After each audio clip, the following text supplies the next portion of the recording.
ఇప్పుడు ఉన్న సెక్షన్స్లో ఉన్న పనిష్మెంట్ కరెక్ట్గా అమలు జరిగి వాళ్ళకి పనిష్మెంట్ దొరికితే సరిపోతుంది అది. ఇప్పుడు చీటింగ్ 7 years ఉంది, కానీ ఇంతవరకు నాకు తెలిసి సైబర్ క్రైమ్లో ఏ కోర్టు కూడా 7 years పనిష్మెంట్ ఎవరికి ఇవ్వలేదు. ఓకే. అట్లా కోర్టు అంటే మనం ఛార్జ్ షీట్ వేయటము, దాన్ని ట్రయల్ నడిపించటం, ఆ తర్వాత పర్స్యూ చేయాలి దాని కేసుని. ఇప్పుడు ఢిల్లీలో ఉన్నారు అక్యూజ్డ్, బెంగళూరు వాళ్ళు ఛార్జ్ షీట్ వేస్తే వీళ్ళు రారు. ఢిల్లీ పోలీసులు వచ్చి బెంగళూరులో ఉన్న అక్యూజ్ని పట్టుకెళ్ళాలి అంటే ఫస్ట్ అరెస్ట్ చేసే టైంలో ఉన్న ప్లేస్లో మళ్ళీ ఉండరు. ప్లస్ ఒకసారి బెంగళూరులో దొరికితే మళ్ళీ రెండోసారి ఆ బెంగళూరే పోరు, ప్లేస్ మార్చేస్తారు.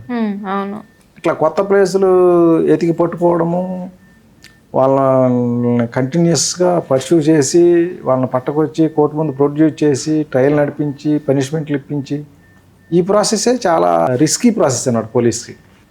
ఇది అంతా ఎవరైతే కొంచెం శ్రద్ధ తీసుకొని చేస్తారో అక్కడ కన్విక్షన్స్ వస్తుంటాయి. మెయిన్ ఏంటంటే ఇప్పుడు ఇది సైబర్ క్రైమ్ అనేది కొత్తది కాబట్టి దీంట్లో కన్విక్షన్స్ తక్కువ ఉన్నాయి. కన్విక్షన్స్ తక్కువ అనేది ఈ క్రిమినల్స్కి ఒక వరంలాగా ఉంది.